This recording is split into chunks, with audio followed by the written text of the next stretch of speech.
Coming up on Choppers Politics.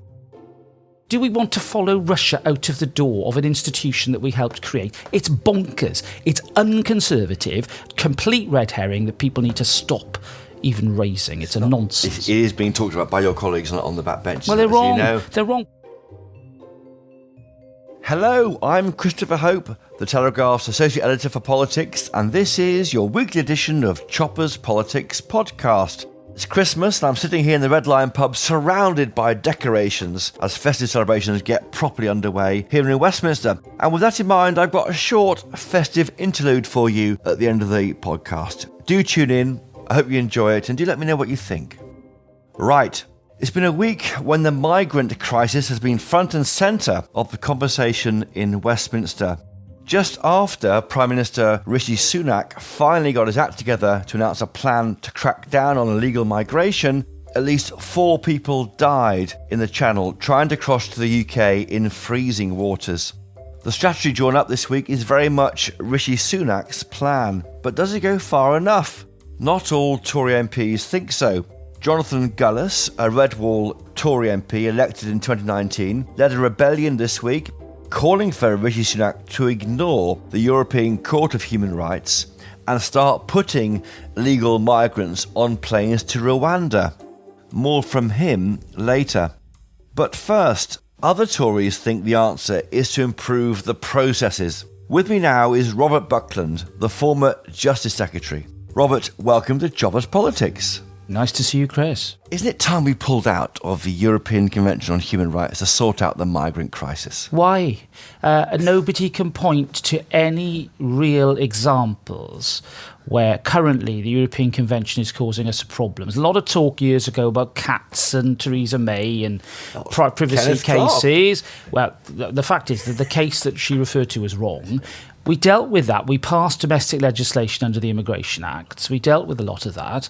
There's one case now about Rwanda, an interim decision made by the court asking the British just to hold off until they'd resolved the case that's about to be decided by the High Court next week. It's actually a procedural rule. It's actually not based on the convention. You know, what on earth are we arguing about here? Really, we wrote the convention. British Conservative lawyers wrote it. I think this is being put up as a massive red herring. Would everybody please actually focus on the facts? And when you look at it all, you'll realise that the judgments of Strasbourg are advisory. They're not binding. So get some cojones and overrule the ruling. Well, look, we are perfectly free, and we do all the time have arguments with the European Court. I mean, in my area of sentencing, we had a big argument, rather, about whether or not serious murderers should serve all of their term in prison, whole life tariff, as we call it. We won. The British courts pushed back, and there was a clear ruling that everybody accepted that indeed we could pass whole life tariff to make life. So just defy the court. Life. The ECHR. Just defy it. Say no to it. Well, you don't need to defy it. What you need is a dialogue. You need to talk in an informed way about why it is in the UK we've got certain ways of doing things that work really well, entirely consistent with all the principles that everybody in the Council of Europe signed up to. Look, Chris, do we want to be Russia?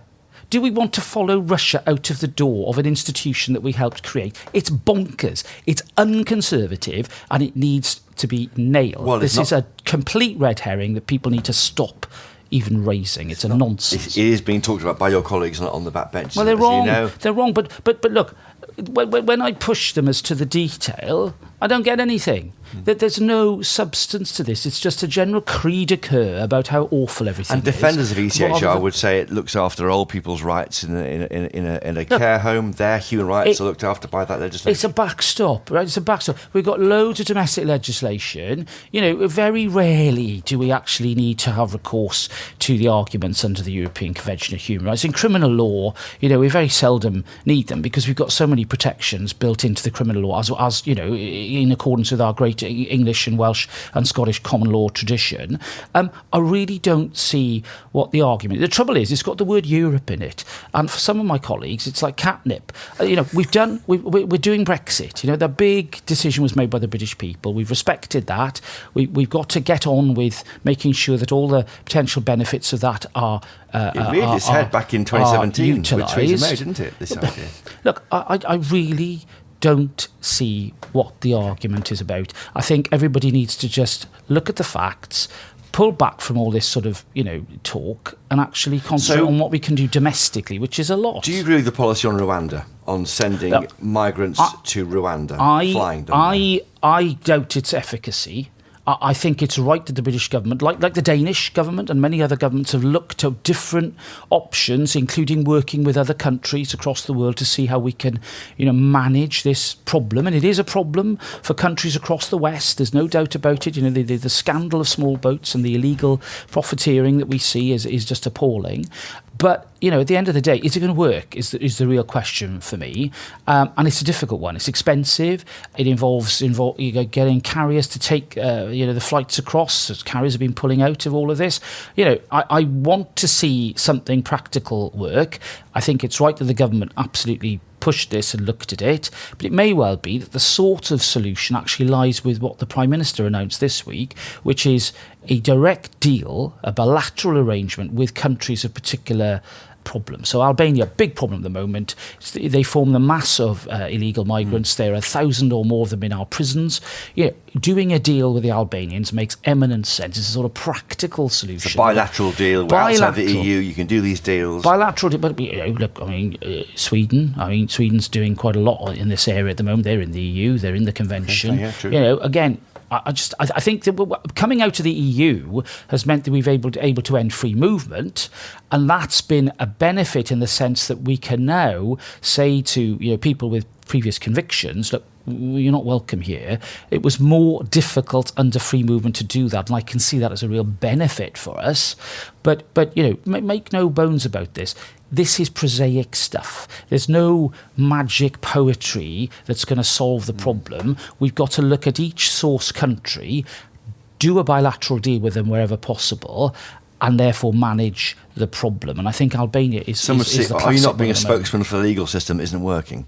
You are a senior lawyer, you're a KC, you're a former Attorney General, Justice Secretary. Are you not supporting a system that isn't working in terms of helping the government control migration? Well, look, I think the system isn't working, the actual processing system, because of inefficiencies within the Home Office, frankly. When I was Lord Chancellor, I was very keen to clear the backlog of immigration cases during COVID. We weren't having people coming in. I thought, great opportunity, let's crack on.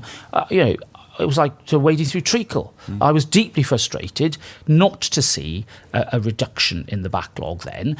Great to hear... 100,000 now or so. Yeah, but it's great to hear more resources being put in, more caseworkers. I also called for something called the detained fast-track procedure to come back. It was suspended. This was a procedure that could deal with people in detention very quickly, get them through the system, through the tribunals, fast-track the process, make it fair. There were question marks about whether it was as fair as it could have been. It was suspended back in 2015. We need to bring it back. We need to make sure that with the safeguards, we can use that fast-track. The frustration is that lawyers a bit have the whip hand now over the politicians who want to do the right thing for the country. Do you see that? Look, it's like sailors complaining about the sea. We are all subject to the law. We pass laws in Parliament. It's our job to pass laws that work. And very often, you know what happens, Chris? The courts end up clearing up the mess that's caused by incoherent and badly drafted legislation. The immigration rules, which govern the whole way in which the tests are applied, in which the officials look at this, are the most labyrinthine and complicated set of rules and regulations I think any of us have ever seen.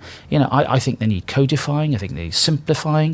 If we really did our job properly in Parliament, I think we would reduce a lot of the need for courts to clear up ambiguity. That's when things go wrong. I don't think the answer is to say, well, do you know what, we're not interested in the rule of law anymore. These pesky courts are getting in the way.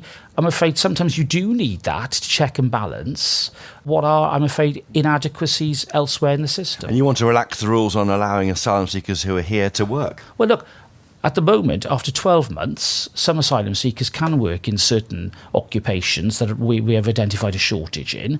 Because of these backlogs, I see people, in hotels doing nothing, actually going on the black market and working for half the minimum 'Cause they want wage. to work. Yeah, but they're ending up working anyway on building sites and in restaurants, right? We're tolerating this organised hypocrisy. I'd much rather see us be honest about it, recognise the fact that these people could actually make a contribution and pay their way, whilst not accruing rights, by the way. It's not about accruing rights so that they can then say, well, I've been working, therefore I can stay, but to actually get them to contribute while they're here, rather than us shelling out all these billions on free accommodation and other costs that are incurred. It just seems to me to be common sense. You're not a fan of Dominic Raab's Bill of Rights, are you? Well, I don't see what it does. It seems to me to be totally ineffectual. There was some reform to the Human Rights Act was something I was passionately committed to. I helped write the manifesto to say we were going to reform it and update it. I'd started that work. I was very surprised to see the Bill of Rights emerge. I didn't see what relation that had to what we'd said to the British people in 2019. It's a massive bill in terms of scope. My real worry is the sort of nutty ideas that Gordon Brown came up with last week about rights to work, rights to benefits, all these sort of socio-economic rights will be tagged onto this bill by some wiseacres on the Labour benches, and we'll have arguments about rights to abortion. So it's a Trojan horse to... It's a massive Trojan horse, Chris. My advice to the Prime Minister and the government is, ditch it. We've got plenty of other priorities. I'm encouraged to hear Number 10 putting a priority on legislation to deal with small boats. I think that's far more important. Let's actually do something tangible on that, and then come back with some really, carefully calibrated reforms to the Human Rights Act that actually deliver some meaningful change. Yeah. You're a good friend of Liz Truss. Are you in touch with her? I've spoken to Liz very briefly. She's been back in Parliament a couple of times. We're going to meet up in the new year. She's been through quite a year, as we all have. I'm sure she will come back. She's a pretty irrepressible sort of character, and although it's been quite an experience for her, yes, I'm sure she'll have some contribution to make. What should Liz Truss do next, do you think? Oh, my goodness me. Look, I think Liz is a person who's very motivated by ideas. Yes. And I don't always agree with her. Her lodestar is free market liberalism. It's not gone away, that freedom idea. And free enterprise. Well, it shouldn't go away. I mean, look, I'm moved by different gods. My Toryism is based upon belief in meaningful tradition, order, rule of law, equality under the law, opportunity, and where the free market comes in, that can be a great handmaiden to what we want to achieve. Now, I think she's much more from the liberal tradition. It meant, sometimes we'd have some lively debate, but I respect Liz. Has that hugely. gone away now, though, after the chaos and the absolute nightmare of that autumn statement on September 23rd? I hope not, because the substance of that growth plan was extremely good. There was some great, what we call, this awful phrase, supply-side reform. I used to hate that phrase. What it means is removing obstacles for businesses to grow. Particularly micro businesses that might have a turnover of under a million, wanting to grow, not easy to get through those barriers. It's a lack of warnings of workings there. Exactly. Now, the growth plan was all about that sort of aspiration, and I liked that. What went wrong was that haste was confused with speed. That is what triggered the reaction in the markets, the gilt spike.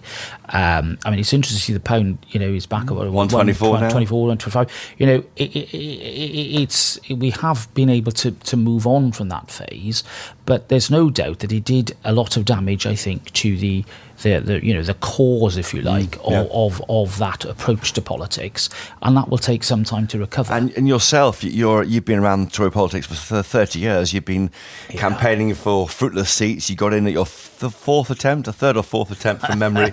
Do you want a way back in? Have you got your knighthood? You're a KC. You can be. We can work outside. I remember saying to Boris Johnson that knighthood was not to be regarded as the equivalent of a carriage clock. Okay, fine. And indeed, I did come back into government, albeit briefly.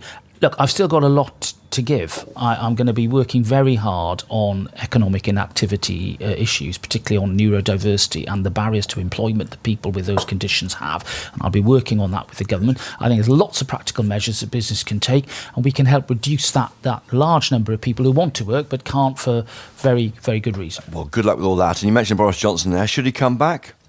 He come back as Prime Minister, leader? Is it all over? Oh, look. Second coming? Look, I've learned with Boris, and I've known him for most of my political life. You can never rule anything out with Boris Johnson. I think it's unlikely. I think that the confluence of events in 2019 meant that his elections Prime Minister was absolutely perfectly timed. I thought, his sort of, interest in potentially standing last time was not well timed. It wasn't the moment. I can't foresee a moment where it would be a chance for him to come back. I think, we've had more than enough psychodrama in the last year. Let's just get on and do the job of government, which I have to say, Prime Minister's doing rather well at. Well, we'll hear more from him in the new year about what actually he wants to do as Prime Minister. Robert Buckland, thank you for joining us this week on Choppers Politics Podcast. Thank you. Well, thank you very much, Chris. Robert Buckland, thank you. Now, as I said earlier, this week, Red Wall Tory MP Jonathan Gullis led a rebellion of 70 Tory MPs, including Boris Johnson and Priti Patel, urging the Prime Minister, Rishi Sunak, to ignore the ECHR, the European Court of Human Rights, and start putting migrants on flights to Rwanda. The idea is to dissuade people coming across from France to the UK by showing them it's not worth it. If they come, they're off to Africa. With me now is Jonathan Gullis. Jonathan, welcome to Choppers Politics. Well, good to be with you, my friend. How are you doing? Really good. Well, welcome to the Red Lion Pub. You're familiar with this establishment, I'm sure. Oh yeah, well, especially because I'm just based in Richmond House, so I have to regularly walk in and out by it when I'm coming to and from work. Now you're known by Labour MPs as one of the real brayers. You do bray, don't you, at the and shout at them from your position, just along from the gangway. Very excitable is how I like to Commons. see it as. Yeah, I must say though, my mum's obviously not always impressed with my behaviour. She once moaned at me as well for being on my phone too much. But what I found quite ironic was the only reason I was looking at my phone was because she was texting me. So I did point it out to her. But yeah, no. What do you shout then? We can't really hear it. So I just make the odd thing. Normally it's sack the joke maker. I don't think Sakir's is the best deliverer. I think, and actually I must say this to Sakir, to be fair to him, I think it's become it's a bit of a private loving. He looks for it. So the other day he saw me and Lee Anderson sat next to each other, and he was making a gesture that I see you. Oh, really? So the following week I sat down. As soon as he sat down, I gave him a little wave and a smile, and he started cracking up. So it's always good natured. Don't get personal. You're opponents but not enemies. That's the point. Exactly. And people don't understand that outside of politics. It's a battle of ideas, isn't it? Well, let me give you an example. Like in the middle of Portcullis House, Keir was walking by. I stopped him and said, "I've got a friend back in Stoke who wants to one day be a Labour councillor." I saw you talking yesterday. Yeah, I saw. I was and there. And said, "Could I get her in touch with him because she was a bit unsure whether or not it was for her?" And he kindly had his office immediately email mine, and I put them in touch because, shock horror, despite what the social media image of me is, my partner's an ex-Labour Party member. Her auntie was the president of the PCS union for a number of years. Her uncle is a member of the Socialist Workers' Party. He was kicked out of Labour for being part of militant. My stepfather was on the march in October 2019 campaigning for the overturning of the Brexit referendum. He's half Scottish, half German. You can probably understand why. So it doesn't run deep in your party. So I don't live in some echo chamber. I'm lucky to find anyone around the dinner table that agrees with me, let alone outside the real world. So I think what probably upsets me a bit is I think that some of my opposition MPs have bought into the social media narrative of me. And actually, the ones I've got to know, so Alex Davis-Jones, David Linden, Stephen Flynn even, Owen Thompson, those last three from the SNP. On the Labour benches, I really like Kate Green, really like Bambos. Charo. Yeah, sorry, man. yeah. Great So man. I think these are all really good people. I just hope that maybe opposition MPs don't be scared to come up and have a cup of tea with me in the tea room. I'll have good chat, and it's always good natured. And like I say, yeah, we're opponents, and yes, I'm going to put my argument about why I believe what the Conservative Party is doing is right. Let's start with your criticism there of the party and where it's going wrong maybe at the moment with immigration. Now you think that you put down a motion, didn't you, in Parliament that was never going to win the day, but what did that motion say this week? So the motion simply said that we should ignore the European Court of Human Rights ruling on the very specific element of which was offshoring to go to Rwanda. So get the planes taking off, which Venezuela Braverman wants. And my basis for that was David Davis with Dominic Raab, the Deputy Prime Minister back in 2010-11, put down obviously a bill to say that Parliament is sovereign and we should ignore the European Court of Human Rights ruling to say that prisoners should have the right to vote. And all I was saying was the precedent's there, the Deputy Prime Minister knows this. I'm not saying let's just ignore the ECHR blanketly. I'm saying on this one specific element of the Nationality and Borders Act, offshoring, We as a parliament are sovereign. We took back control of our laws and our borders in 2019, following the largest ever political mandate given. And in my area, Chop, as you know, 73% voted to leave the European Union in Stoke-on-Trent, North Kidsgrove and Torque. So that's all I was trying to do. And it was to actually give another weapon in Rishi Sunak's arsenal to be able to use when it comes to doing all he can to solve it. I forgot that you're being supportive, aren't you? That's what all the rebels say. I thought what Rishi announced the day before went much further than I think most of us thought it would do. I am one of those that will say, quite frankly, the devil's in the detail here. I will be perfectly honest. I'm all up for getting processing done quicker, but when the Home Office is telling me 7 in 10, maybe even 8 in 10 now are being approved, 44,000, if we have 7 out of 70% to 80% of 44,000 approved, the British public's going to go mental. When we found out that, we're accepting about 45% of Albanians, so that 12,000 won't see 12,000 people return. So there's a political price still to pay if we don't actually make sure that we rubber stamp these things quicker. And you talk about a political price, but some people would say, what about the human cost of this? I mean, the stories from the Channel this week have been horrific. The loss of life there is dreadful. I mean, is this the answer? I think Rishi Sunak is correct that we have to stop boats. If we don't stop boats coming over, that is human life at risk in those dangerous waters, ice cold, dangerous waters. And all I want to do is to make sure that people are choosing not to put money into the hand of smuggling gangs and not choosing to get into boats, because there are alternative ways to come to this country that can still give them the refuge if they need it, but without having to risk their lives in the way that they are doing at present. And you want to stop the risk taking? I want to stop the risk taking, and I also want to smash apart the smuggling gangs model, because what they're doing is vile. They're trading in human misery, and if we're ever going to break what's going on right now, we have to break the operational model, which is reliant on the fact that people can successfully make that journey across. Once we can show, even if you get across, you're immediately going to be deported or offshore to Rwanda, then where's the incentive? And you had 70 Tory MPs, including the former Home Secretary Priti Patel, supporting your asylum seekers (brackets removal to safe countries) bill. I suppose that's a good number there to take forward, isn't it? If you want to try and force another vote, a rebellion, but Labour won't support it. But you're trying to give Sunak maybe some space to go further than he has done so far. I think we're just trying to give him space, and I think at the end of the day, look, we had the backing of Boris Johnson, albeit he couldn't be there to vote, but he did. Where was he again? He had a pre-arranged personal event that he told me was at, but I didn't delve into the details. Another holiday. But obviously, Jacob Rees-Mogg, Priti Patel, Nadine Dorries, all signing up to this, and we're simply just trying to, take the cuts and the bumps as you go through these battles for the Prime Minister, to make sure that he's got, as I say, the space to go harder, go further.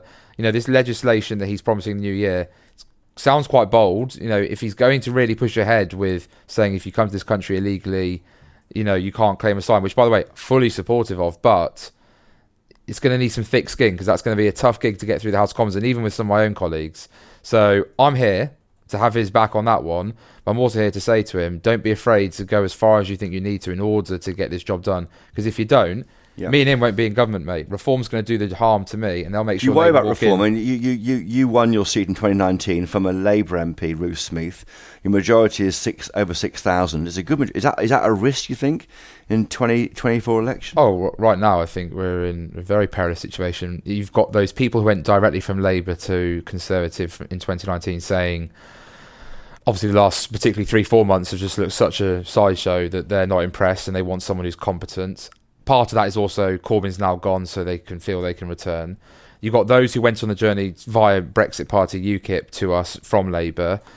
They feel with immigration, as they're seeing it now, that they've been betrayed. So in somewhere like Stoke, that's been for 30 years, I think it is now, a member of the voluntary asylum dispersal scheme, where we had 800 people before hotels got used. We now got 1,200 people. And then Conservative voters, when they see, taxes going up, when they see money being given out to people who need it, they get that, but they also feel that those middle income earners, those who earn 25 to 65,000, those people who are middle England, it always feels like it's being squeezed hardest by any government. They're obviously going, where's the motivation for me to come out to vote? So I will say Rishi's brought calmness. That's one box ticked. He's narrowed down. He's really understood the challenge of small boats. I will give him credit. He's regularly in touch with me, telling me, what he's trying to do. He's shown me that he's been across the detail. So respect for that, because it's the most I've heard from anyone in that level of detail. But of course, we're going to be judged on delivering. If we don't deliver, then if I go in Stoke-on-Trent North with my majority, it's probably about another 60 to 70 seats that will also then go. That means we're in opposition, and not just opposition to a minority Labour government, opposition to a Labour majority government, and that terrifies me, Choppers. I'll be perfectly frank with you. You mentioned there about Rishi Sunak and the leader. Are you confident that he has got what it takes to lead you at the next election, or do you want Boris Johnson back? I believe Rishi can do the job. I think he's got... what's interesting is, with my voters, they don't really know him like they do know Boris. And Boris is a once-in-a-generational type individual, massive personality, can connect with voters in ways that others can't. I'm sure Keir Starmer was delighted when Boris Johnson went, because I think in the Red Wall in particular, Boris Johnson posed a real threat. But Rishi delivered Stoke-on-Trent 56 million from the Levelling Up Fund. He delivered the furlough scheme. Lots of those small businesses on my high streets or in my local area kept going through business interruption loans, etc. So they know that this is a guy that has stepped up to the plate. But how big will the crowd be on a wet night in Stoke compared to Boris Johnson? It won't be the same. It won't be the same, but I don't think anyone, to be fair. But I do think Rishi can pull a crowd much bigger than the Keir Starmer, because believe me, when people are telling me that they're going to vote Labour, it's reluctantly. It's a very soft underbelly, this Labour surge in the polls. It is because I've got no other choice. If we can show we're competent, if we can show we deliver, and if Rishi gets the space and the time to introduce himself to the electorate, I think they'll like the alternative. And the polls are already showing that, right? And when will that happen? In the new year? Yeah, I think in the new year. I mean, I've always said the spring statement, I think, is a massive opportunity for Rishi to outline the positive vision. Look, we've had to go through the hard times. He's had to give the bad news. But the spring statement's an opportunity to lay out what growth means to Rishi Sunak, what levelling up means. You can jump on every opinion poll you want right now. The only poll that matters is the one in polling day. And we're not having one tomorrow. We're not having one in a month. We're having one in 2 years' time. And as I say, that means Rishi Sunak's got time to turn the economy around, and inflation, albeit small, and grip is starting to come down, and the grip of immigration and numbers again starting to come down, and flights taking off, even just to Albania on its own, on those particular flights. Suddenly, we're in a very different ball game. And let's just remember this, in places like Stoke-on-Trent, this Red Wall that I'm proud to be a member of, they had 70 years of Labour, and Labour did nothing. These voters went Conservative, not just because of Boris Johnson, not just because of Brexit, not just because of anti-Corbyn, but because it was time to try something else and see if that worked. Well, Jonathan Gullis, on your way back to the Red Wall in Stoke-on-Trent, thank you for joining us this week on Choppers Politics Podcast. Thank you. Absolute pleasure. Thank you, mate. You take care. Have a good Christmas. And you. Jonathan Gullis there. Now, coming up, I'll be talking about the so-called silver exodus from the workforce with Shadow Work and Pension Secretary Jonathan Ashworth, right after this.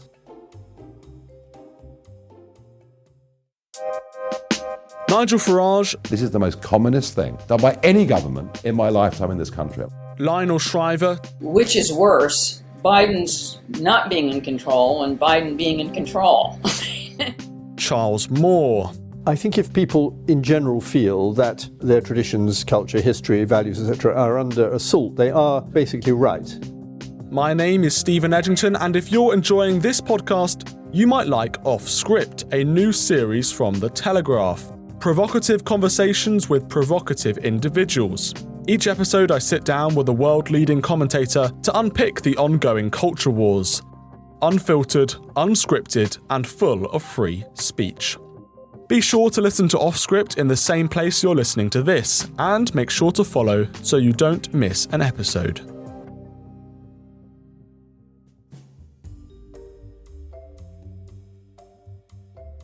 Now, the Tories are not the only party worried about why so many over 50s are dropping out of the workforce. We heard plenty of that from Jeremy Hunt in his autumn statement last month. Labour is too, and it's got its own ideas on how to combat it. Jonathan Ashworth, the Shadow Work and Pension Secretary, welcome to Choppers Politics Podcast. You're the Shadow Work and Pension Secretary. What would Labour do to stop people leaving the workforce over 50? Well, first of all, it's great to be here and thank you for having me on. And I'm really pleased that you're focusing on this topic today, because this is my big preoccupation in my job as the Shadow Work and Pension Secretary. Fundamentally, I believe we've got to get Britain working again. We've got over 1 million vacancies in the economy. We've got 2.5 million people who are out of work for reasons of sickness. That's the highest rate for 20 years. It's going to be costing us £8 billion extra in benefits bill. And we've also seen this great silver exodus, if you like, of nearly 500,000 over 50s having left the labour market since the pandemic. And the UK is the only country in the G7 not to have recovered its pre-pandemic employment rate.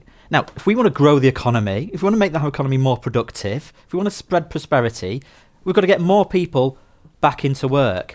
And yet we seem to have this problem in the UK that more and more people are designated as economically inactive. They're not looking for work and they're not in work. And a big chunk of that is the over 50s. So I'm looking at how do we solve this issue. Now, for some of those people, some of your listeners and readers of the newspaper, they probably take an early retirement. They might have a bit of equity in their home. The lucky few. Yeah, they've got a bit of equity in their home. They can access a bit of their pension. But there's also, according to the different studies, probably around 1 million people, older workers, who would return to work with the right help and the right support. But we're not offering them the right help and the right support. So I want to reform the system to give them the right help and support, and hopefully we can get into the details of some of that this morning. And what would that be? So, because Jeremy Hunt identified it in his most recent autumn statement, he didn't seem to have any answers, though. It was a bit of a mystery to him. What do you think of the causes? Well, I think there's a few different things going on, and there isn't, in fairness, there is not one silver bullet. So I can understand why Jeremy Hunt, when he stands up, says he hasn't got a simple answer. But I think there are things that the government could be doing now to support the older workers return to work rather than wait for a review. So there's a few things going on. So first of all, we know, for example, that a big driver out of work is sickness. Increasing numbers of people simply cannot go back to work because they may be on a NHS waiting list waiting for a hip replacement or a hernia or a shoulder operation, and the pain of waiting has forced them out of the workplace. Remember, if you've got 400,000 people waiting beyond a year for treatment, they can't go to work. No, that's Wembley Stadium filled 4.5 times roughly. Those people can't go to work. So you've got to fix your NHS, and you've got to get on with the elective surgery in the NHS, which is why my colleague Wes Streeton says we've got to recruit more staff, and he's going to reform the system to treat people So quicker. would you prioritise then those who want to go back to work and can't? Well, I think what you've got to do is do the sort of thing which the last Labour government did, that Tony Blair and Gordon Brown did in the 2000s, is have a big focus on elective surgery, maybe use some specialist centres to get elective surgery done, because we know a big chunk of the people who are waiting for hip replacements and other musculoskeletal procedures or orthopaedic procedures are out of work. But we also know that it's also not just about hips and knees and backs that are hurting and necks that are hurting.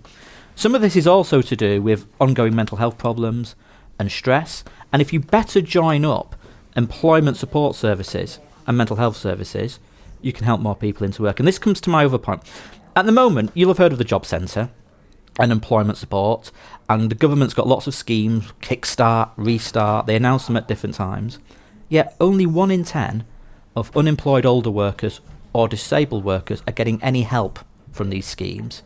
So you've got to reorientate some of these schemes, or you've got to build schemes for older people to give them the support as well to move into work. Because at the moment, the Job Centre just simply focuses on the short-term unemployed, those on universal credit. It's not the right levels of support for older workers. And what is also part of that is skills. People need to reskill. We're all going to be living longer. This is not just an issue for the over 50s now in this crisis. It's an issue for the long term. We're all living longer. A child born today has a 50% chance of living to 100. 1 in 4 young girls today will live to 100. How about something which our audience might relate to more, is like tax breaks for older workers, for saying, we'll get you back in, you can pay the base rate, or just why not incentivise through the tax system? Well, it's not for me to make tax policy on your podcast. But I think, just let me finish the skills point, and I'll come on to tax. There is an interesting point about tax, but on the skills point, if you are a graduate entering an apprenticeship, you can go in an apprenticeship for free. If you're in your 50s and want to retrain at level 3, you'd have to take out a loan to do that. So I want to look at how we reform the system to allow more people in their 50s to retrain. But the problem at the moment is many in their 50s are reluctant to retrain because they think there's a risk involved. They've still got a mortgage to pay, they've got family commitments. How on earth? They've got to be reassured that retraining is economically worth their while. So I'm looking at how we reform our employment support system to give make it less ageist. And that's the other thing. We've got to tackle ageism. Ageism is one of the great last taboos in society, if you like. I mean, we know that workforces still have a level of prejudice, if you like, in the way in which they recruit. You know, there's always evidence from academics which shows where, you know, you send in the CV with the age on or the date of birth on, they don't get an interview. You send in the CV without the date of birth on, they do get an interview. There's always studies like that coming out from academics. So I think we have to tackle ageism and flexible work. Many of the over 50s who are leaving the workplace are probably helping their own children with caring for their grandchildren, but they're probably also now caring for a partner who maybe has had a stroke, or even a mother or a dad who's living with Alzheimer's. So, but they would go back to work if there was a flexible option. And I'm not just dodging your question. On your final point about tax, remember, there is a tax incentive for firms to take on the over 65s because they don't pay national insurance. So at the moment, this is one of the things that firms like, I mean, B&Q have done some of this. You know, they were one of the firms early on, weren't they, to sort of make it a virtue that they were employing an older workforce. It's worth reminding employers that there is a tax incentive for them to take on older workers because they don't pay national over insurance. 50s, I'm thinking about, aren't we? That's the group we're talking about today. Yeah, I mean, Well, I mean, will you bring it down? Will you bring if you're Rachel Reeves? I'm not going to give you a scoop of Labour announces new tax policies on your podcast, but it is interesting though. I mean, things like Kickstart, which was a scheme Rishi Sunak introduced, which didn't actually get as many young people into work as it was expecting. They actually did a sort of wage subsidy scheme. And there's a scheme called Restart, which is supposed to be for older workers. It's underspent by £1 billion, roughly. If that money was reallocated to this cohort of people, you could give extra employment support and help with skills and training and work coaching to the over 50s. But at the moment, the DWP have just underspent on that money and presumably will just hand it back to Jeremy Hunt when that's money that they could be spending now. It's in their budget line now. They could reallocate that now. How is the mood in the Labour Party at the moment? Are you preparing for government? The mood in the Labour Party, we are not remotely complacent at all. I don't believe those opinion polls. It's certainly true The Tories tell me it's a soft lead. That's what they tell me. The 20-point lead. I don't believe those opinion polls at all. It's certainly true I think the country's had enough of the Conservatives. I think it's certainly true that there's a sense in which nothing works. I mean, you know, you can't get a passport on time, your son can't get his driving test on time. Your train this morning. You've had 12 years of the Conservatives and everything is just grinding to a halt. Everything costs more. Your mortgages are going up. Your heating bills are through the roof. People are terrified about what's going to happen in January when we've been through this Christmas period. I think people have definitely had enough of the Conservatives. There's no question about that. But the Labour Party, we know we've got a long way to go to form a government, to win the trust of the British people, and we are completely ruthlessly focused on winning the trust of the British people. It's not enough just to be competent. I think what Labour's can show to the public, a degree of competency. Keir Starmer, he's trusted, he passes that Blink test, and you can imagine him at number 10 Downing Street. But as Rishi Sunak brings back competency to the government, which some would say he is doing at the moment, there needs to be a new offer, maybe from your party. I wouldn't fall for Rishi Sunak's spin. Okay. I mean, how can this guy present himself as competent when he burnt billions of pounds of taxpayers' money, threw it down the drain? It was a crisis, the COVID crisis. Well, not just for the PPE contracts. I mean, I remember business people telling me that the way in which he was handing out money to support businesses was open to abuse and exploitation. That's why one of his own ministers resigned at the dispatch box. Lord Agnew from and what a dramatic moment that is. He's wasted, he's wasted money all over the shop. So the idea that he is competent, I think in terms of benefit fraud in the DWP, benefit fraud in the DWP on his watch as Chancellor, he was losing £1 million an hour, I think.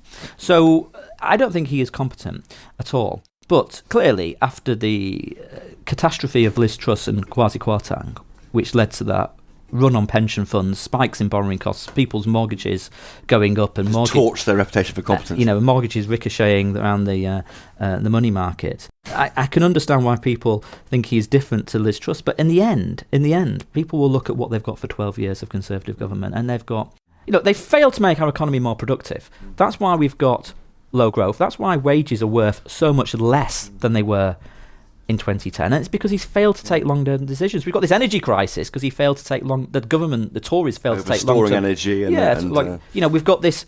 Part of the problem why we can't get many over 50s back into work because they need to retrain. We're actually spending £1 billion less on training than we were in 2010. So they've made rash decisions which has led to the economic collapse and mess that we are in today. You were seen as one of the truth tellers in the Labour Party when you were recorded by a friend pre-2019 election saying that the unpopularity of Jeremy Corbyn would cost the election, and it did.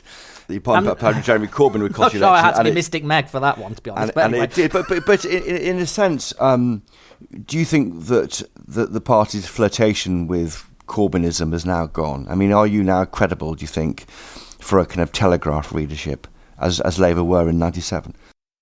I think we're credible for the British people, and I don't divide it up into Telegraph readers. No, well, I'm sorry, I'm thinking of our own readers. You're thinking of your own readers, but your readers want a government that's going to grow our economy, make our economy more prosperous, going to get Britain back to work, and he's going to emphasise the importance of work. Work is so important to me. I'm from a working class background. My dad worked in a croupier and would finish at 4 a.m. and walk 2 miles because there was no transport.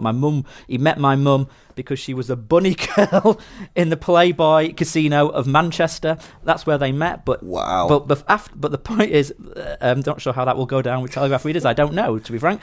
You tell me. But the point is, my mum, she worked in bars as a barmaid. She worked in 2 or 3 jobs at a time. You know, work is so important, not just to lift the aspirations of a working class child like myself, but it's so important for our economy as well. So I want to get Britain back to work. I think that's something Telegraph readers should support, because in the end, Telegraph readers, like the readers of perhaps the more traditional Labour supporting newspapers, are really struggling and are getting really hammered under this Conservative government, from the tax rises, the rising bills and the mortgage rate rises. Before we wind up, Jonathan, I got to ask you about how your comedy career is going.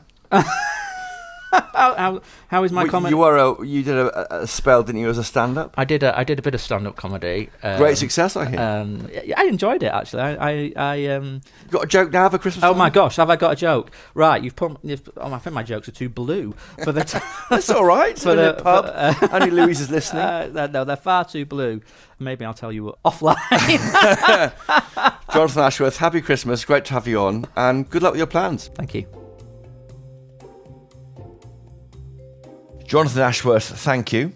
Well, that's all for this week, listeners. Thank you to my guests again this week, Sir Robert Buckland, Jonathan Gullis and Jonathan Ashworth.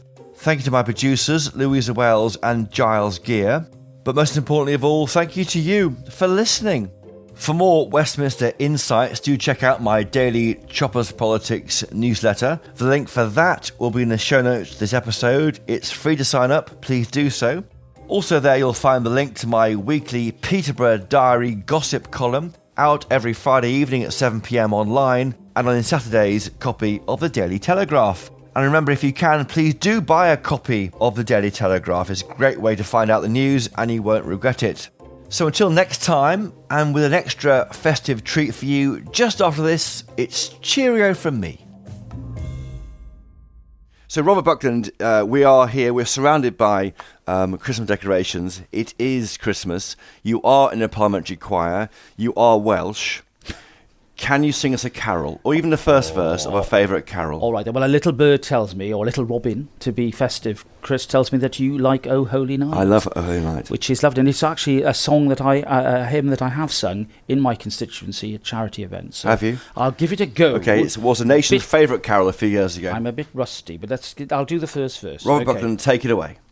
O holy night, the stars are brightly shining. It is the night of the dear Saviour's birth. Long lay the world in sin and error pining, till he appeared and the soul felt its worth. A thrill of hope, the weary world rejoices, for yonder breaks a new and glorious morn. Fall on your knees, O hear hear the angel voices on night divine, O night when Christ was born, O night divine, O night divine. Oh, well done. Brilliant. Woo!